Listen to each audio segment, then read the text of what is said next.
You're listening to the N2K Space Network.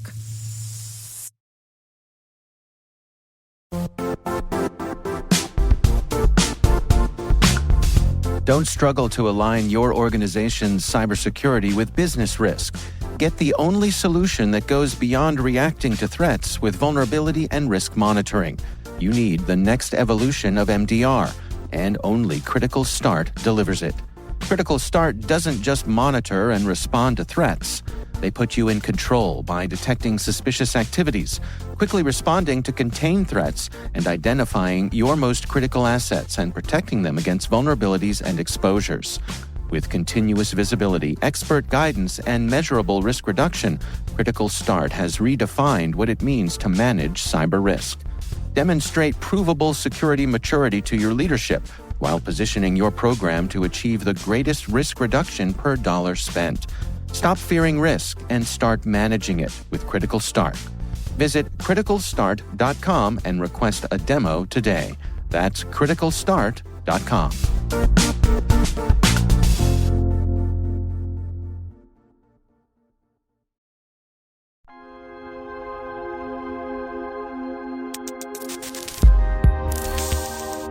Most people don't understand why space is important to them.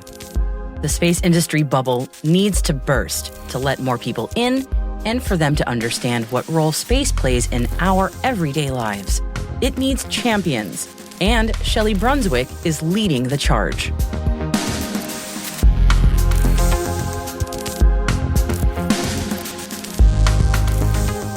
Welcome to T-Minus Deep Space from N2K Networks. I'm Maria Varmazes. Our guest today is Shelli Brunswick, formerly a space acquisition program management leader and congressional liaison for the U.S. Air Force and COO at Space Foundation. Shelli is now running her own business. Her passion is to connect the commercial, government, and educational sectors. She brings a rich perspective and deep vision of the global space ecosystem, advocating for space technology innovation, entrepreneurship, and global partnership.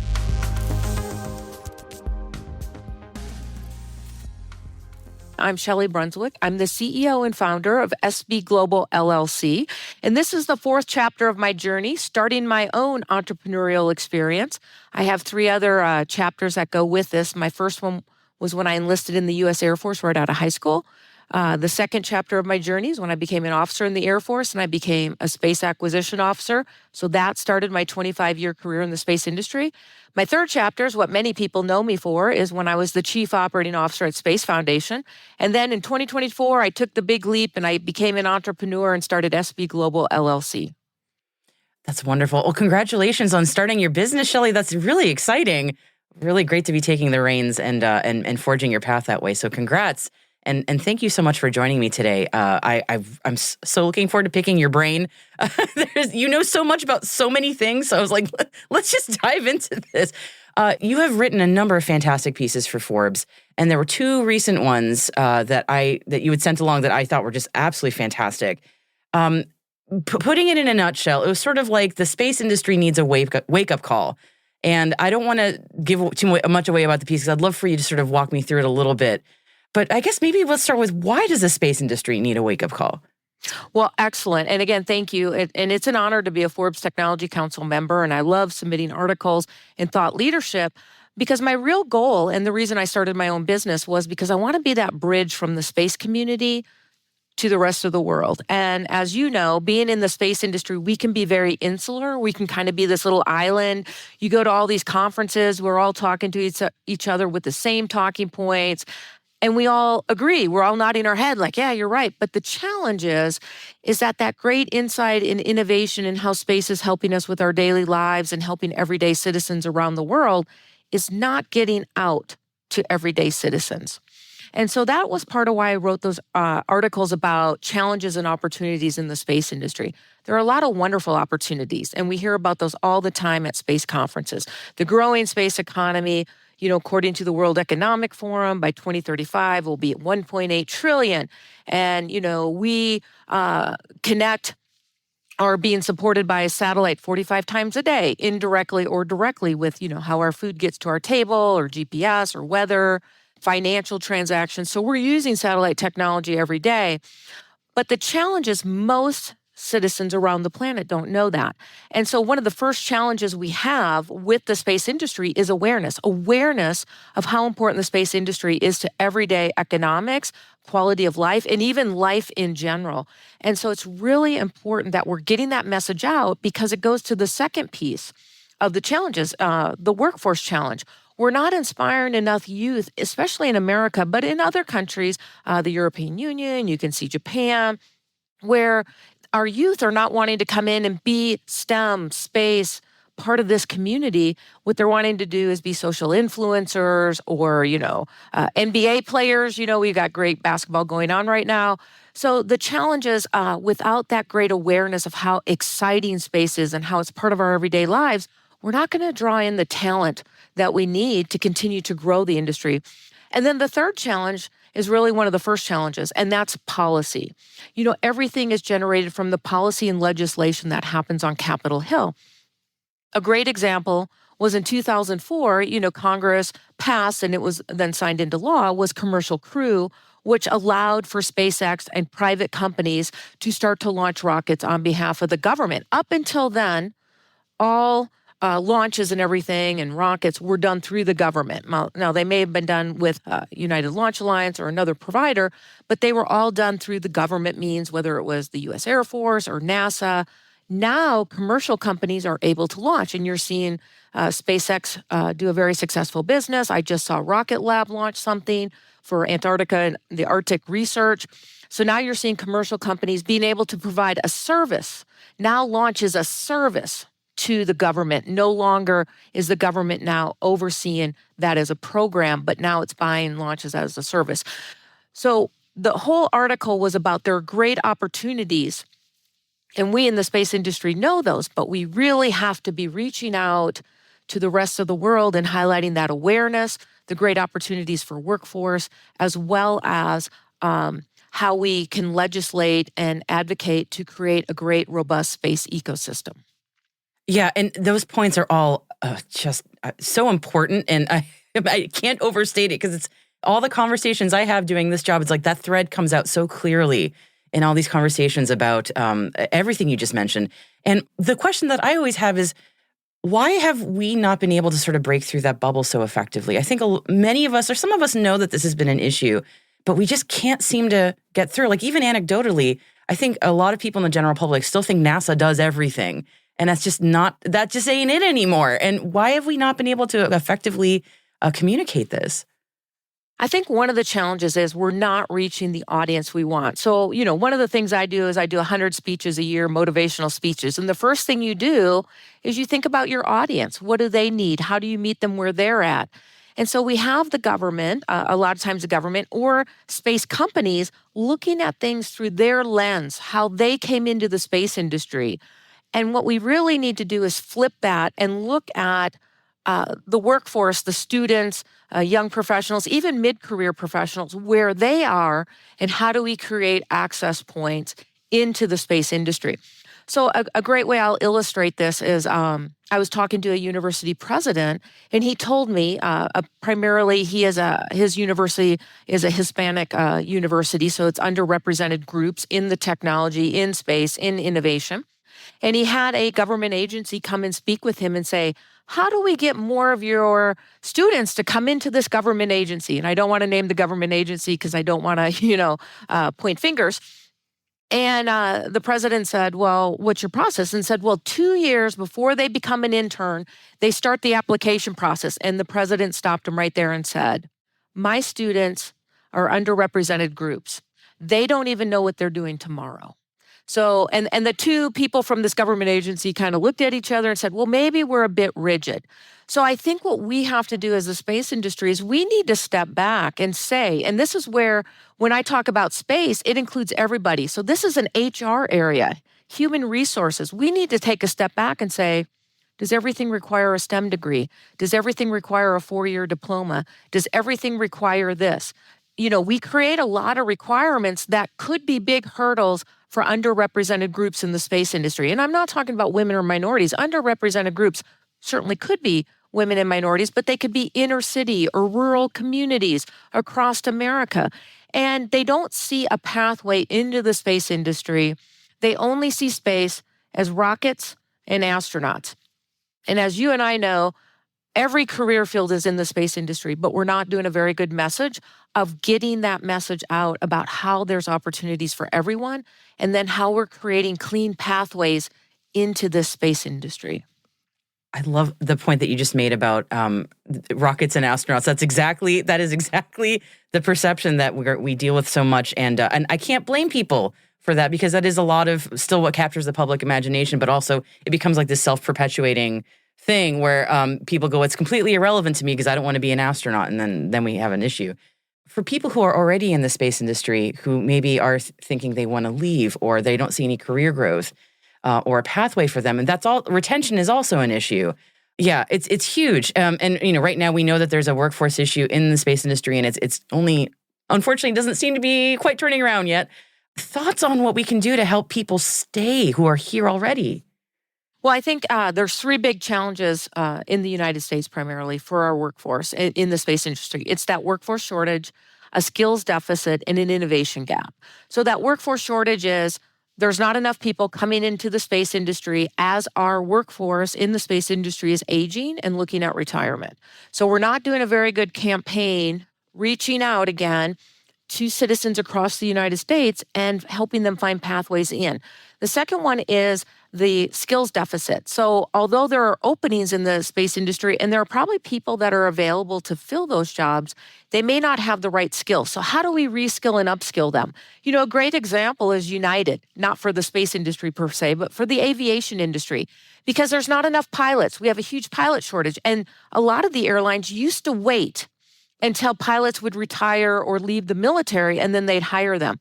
Well, what United said is, we can't wait for that anymore, and we're going to open our own school, and we're going to train our own pilots. So United has found their own academy to create pilots. So I think we really have to find in the space industry pathways into this. One of the organizations I partner with is the SMED organization, which is named after Mr. Smead for CU Boulder. And what he's done in his foundation, and his wife administers it with Michael, is provide scholarships and funding for PhD candidates to come into the space industry.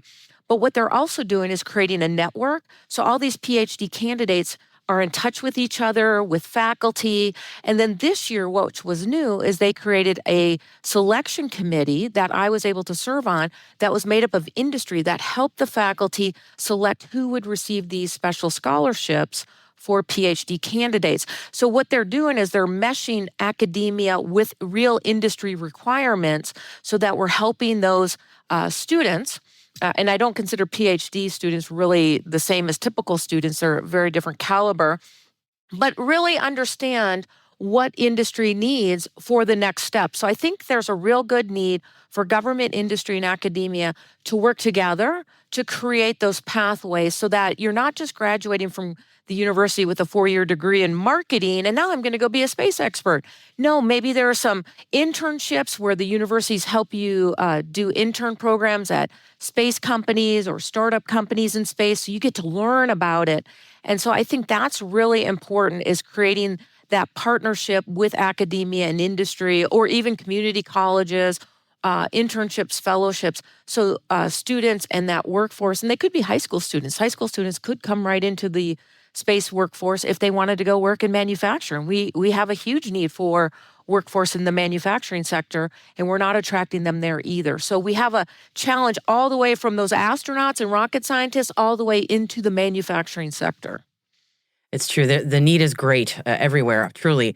And you mentioned also, we've sort of touched on entrepreneurship a little bit.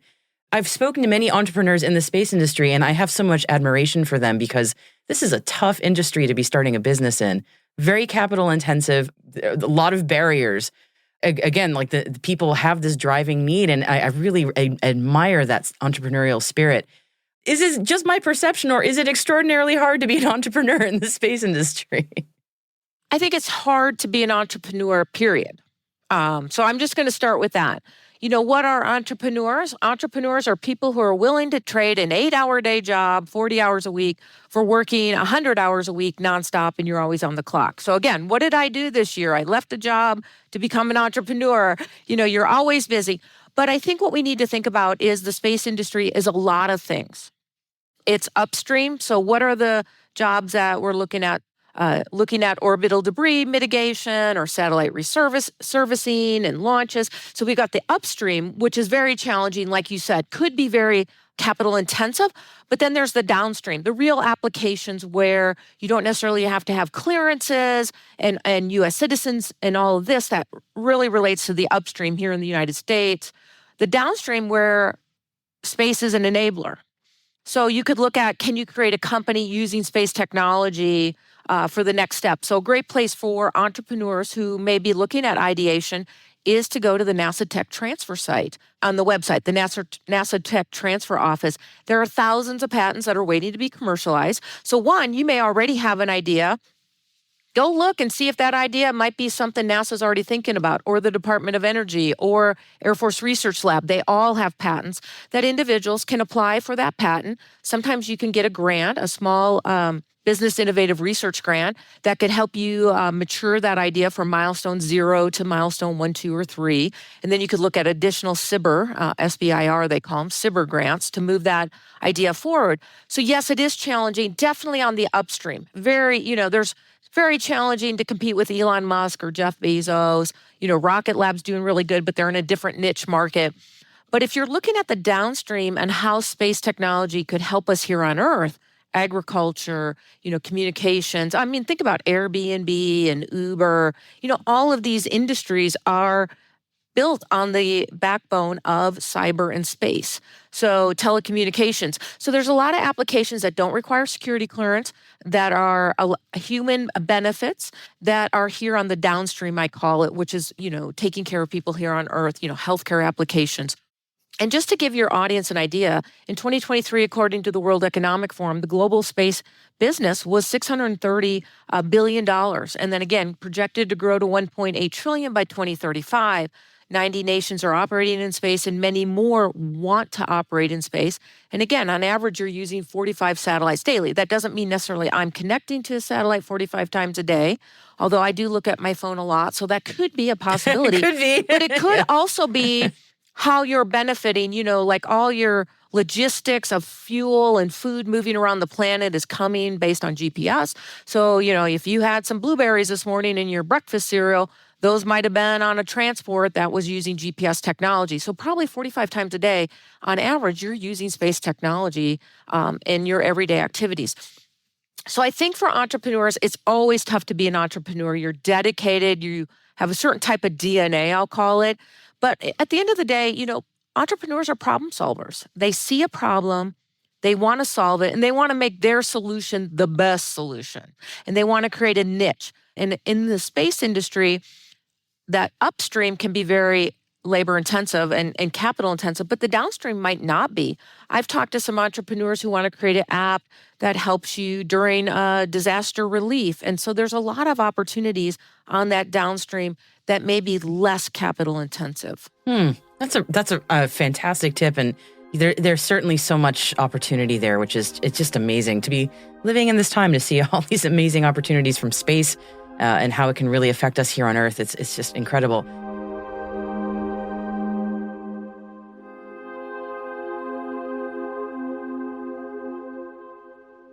We'll be right back after this quick break.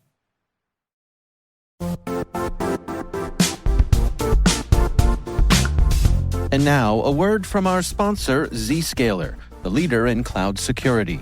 Cyber attackers are using AI in creative ways to compromise users and breach organizations. In a security landscape where you must fight AI with AI, the best AI protection comes from having the best data. Zscaler has extended its zero-trust architecture with powerful AI engines that are trained and tuned by 500 trillion daily signals. Learn more about Zscaler Zero Trust Plus AI to prevent ransomware and AI attacks. Experience your world secured. Visit zscaler.com/zerotrustai.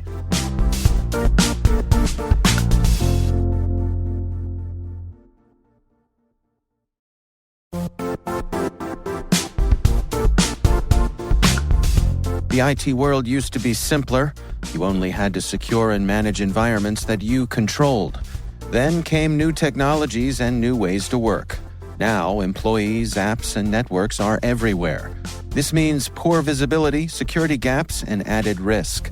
That's why Cloudflare created the first-ever connectivity cloud. Visit cloudflare.com to protect your business everywhere you do business.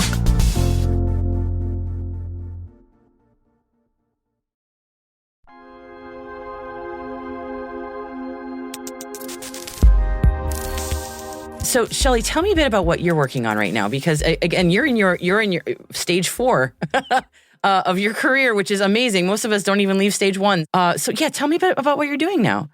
Well, I have a couple great projects I'm working on, and we'll stay on that entrepreneurial theme for today. One of them is taking place June 2nd through the 4th, and that's with ISESCO. And ISESCO is the Islamic World Educational, Scientific, and Cultural Organization. And that's going to be taking place in Baku, Azerbaijan. And this is going to be their International Entrepreneurship Summit and Startup Grand Finale. And I'm fortunate to be one of the judges and speakers there. And this is more than just space. This is really technology business accelerators. And this is what I want to share with your audience. I mean, ISESCO is doing an amazing event to help innovators come into the space industry by creating these startups and finals and providing awards. But this is what entrepreneurs sometimes need, especially, I'm looking at the list. I have it up on my computer. Some of these entrepreneurs are from Azerbaijan, obviously, but Africa, the Middle East, Indonesia. So I think, when we think about entrepreneurship, you're thinking just in the US, but imagine how much more difficult it is for an entrepreneur, or even more difficult it is for a female entrepreneur in another country when there's so much limited capital. Another great thing I'm working on is for Stardust. Stardust has launched in May in Dubai. They're going to be doing the Stardust Dubai Space Hub in Stardust City. Now, this is a long-term plan to build an incubator for space in Dubai. Now, as you know, and your audience knows, we have two kind of space systems. If you're in the U.S. and you want to work with the government, you pretty much have to be a U.S. citizen. You have to be able to get clearances. And so that can be really challenging for our allies and like-minded governments and citizens around the world, because even if you're part of NATO or something, it's still really, I knew somebody who's Canadian and couldn't come to work in the space industry in the U.S. What Stardust wants to do, and their CEO, Jason Michaud, is create an incubator hub in Dubai. Then you have India, you have Middle East, you have North Africa, where entrepreneurs are able to come together to create innovation. And again, this is more on the downstream, the non-classified side that creates products and services that help humanity. But now this is a long-term project. They just kicked it off. So the next step for them will be to be holding a Stardust Dubai Space Expo in February 2025. So I hope that some of your audience that might be listening that's in that region might want to come check that out. And there'll be more details coming up. The third thing I'm working on is I'm a senator for the World Business Angels Investment Forum. I represent the United States.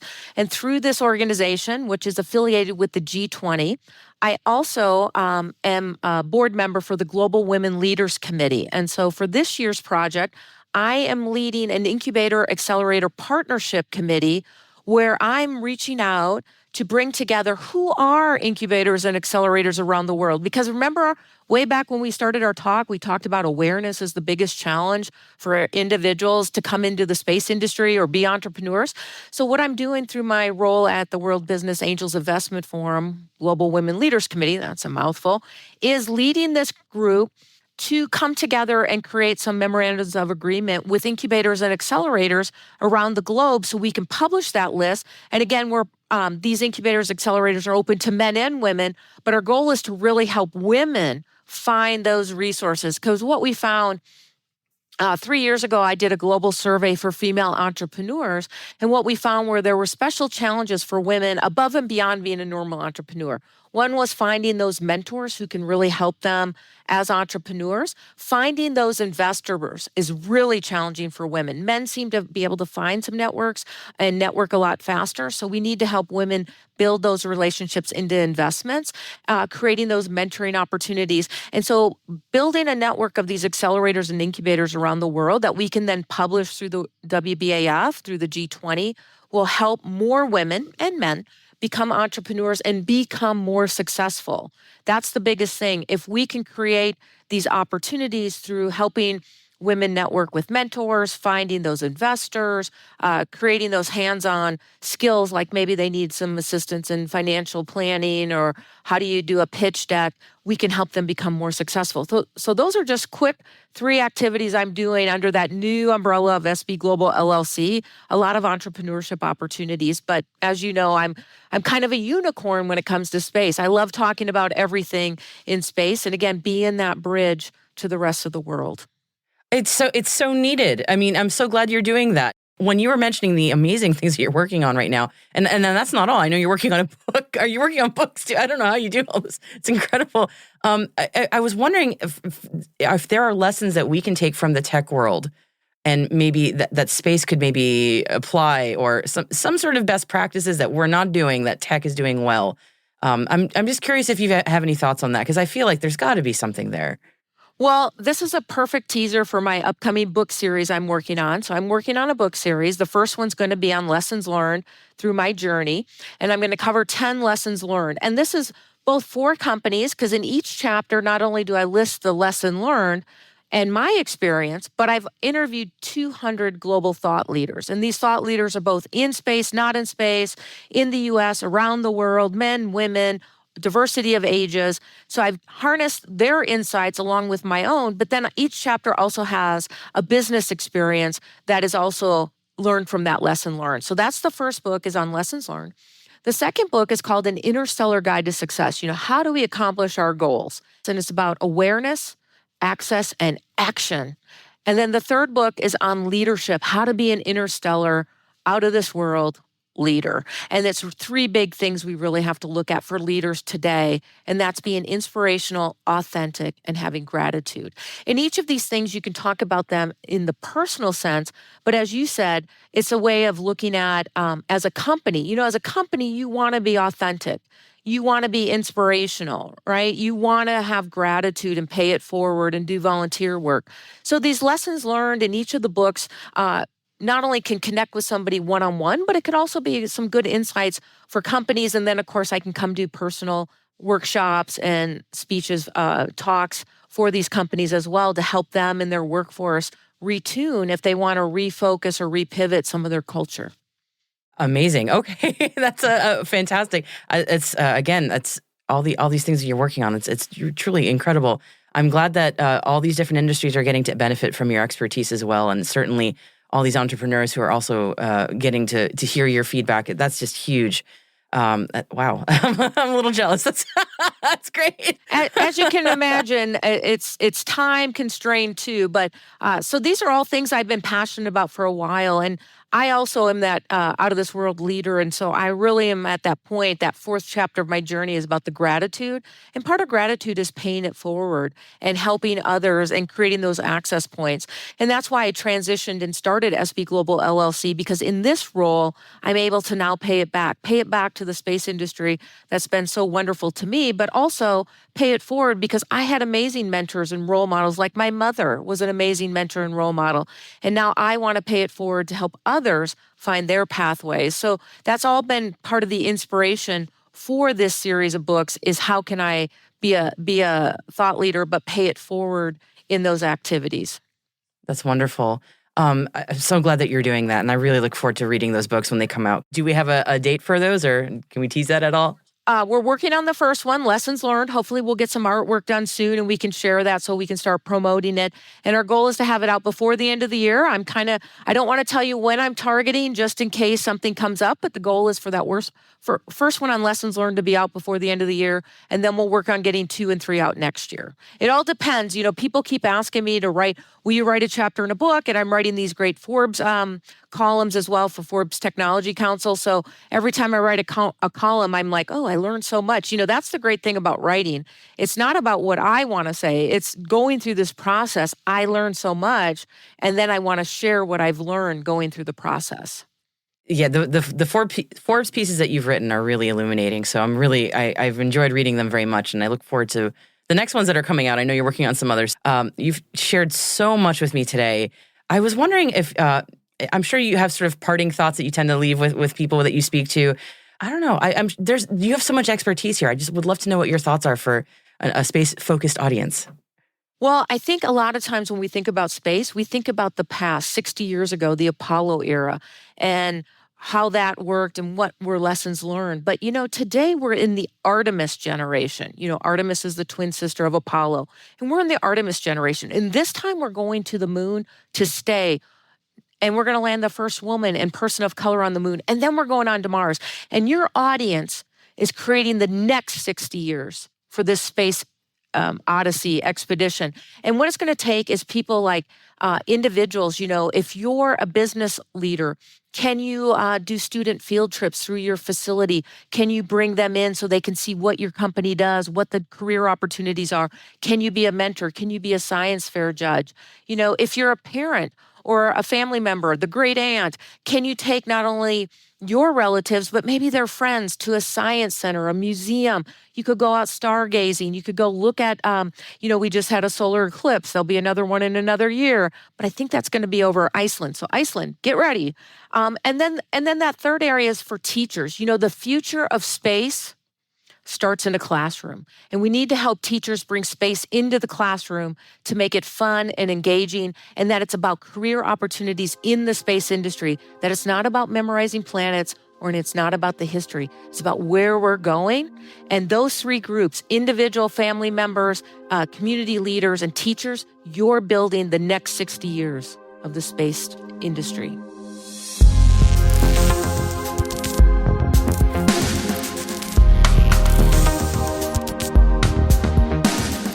That's it for T-Minus Deep Space, brought to you by N2K Cyberwire.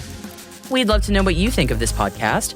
You can email us at space@n2k.com or submit the survey in the show notes. Your feedback ensures we deliver the information that keeps you a step ahead in the rapidly changing space industry. T-Minus Deep Space is produced by Alice Carruth. Our associate producer is Liz Stokes. We are mixed by Elliot Peltzman and Trey Hester, with original music by Elliot Peltzman. Our executive producer is Jennifer Iben. Our executive editor is Brandon Karpf. Simone Petrella is our president. Peter Kilpie is our publisher. And I'm your host, Maria Varmazes. Thanks for listening. We'll see you next time.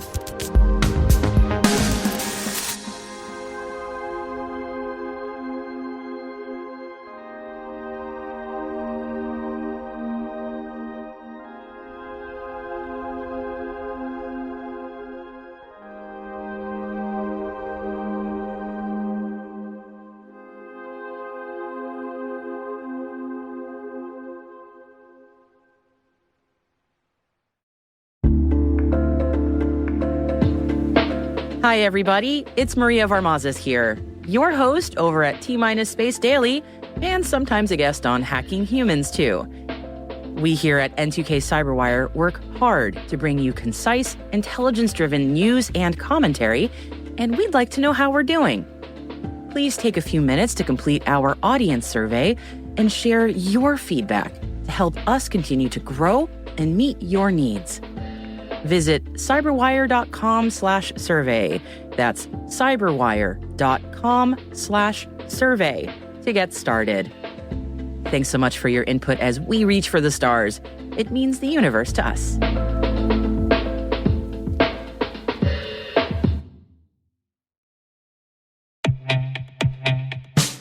And now, a word from our sponsor, 6 Sense. 6 Sense provides award-winning cloud-based automated endpoint and vulnerability management solutions to streamline IT and security operations.